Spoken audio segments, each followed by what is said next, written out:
یک سوال دیگر اینجا من میخوانم، نوشتند که مسئله خویشاوندی جاهل یعنی الکش چخیل رو آمد کنیم عموما نمیفهمند، یعنی منظورشان خویش و تباری که از علم خیلی دور هستند، با آنها چخیل رو کنند. به هر حال مانند هدیه دادن، هدیه به همه معقول است. تحفه فرستانیدن، اگر چهرهتون بیند و تبش خیره می شده باشد میتونید طعام فرستید. اگر طعامتون مقصد طعامی سحرناک و زهرناک گفته گمانی بد میکرده باشد تا این درجه میتونید پولی نقد فرستانید همچون تحفه. یعنی شما میتونید با این راه ها با آنها نیکی کنید. سلامی نیک فرستانید، دعای نیک فرستانید، مقصد زیارت کنید در یک مدتی معین. به هر حال در خرسندی و در روزهای مصیبتشان شریک باشید، از حال آنها با خبر شدن گیرید اگرچه آنها شما را قبول نکنند.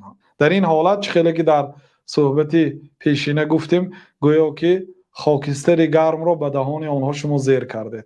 یعنی شما وظیفه خود را اجرا کنید. اون آدم وظیفه خود را اجرا میکند نمیکند اون کار او هست. شما وظیفتان با خویشاوندها رفت آمد نیک کردن است، حتی با خویشاوندهای بد.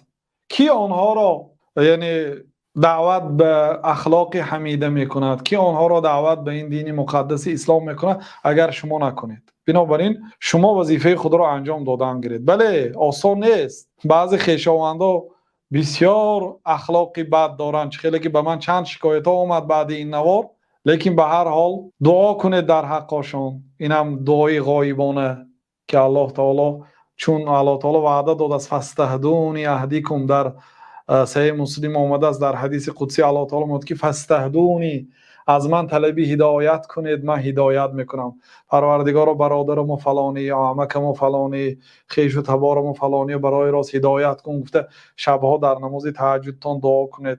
ان شاء الله با این عمل ها شما حق خویشاوندی، حق برادری، حق صله رحم را امید میکنیم که به جا میآورید. والله تعالی اعلم.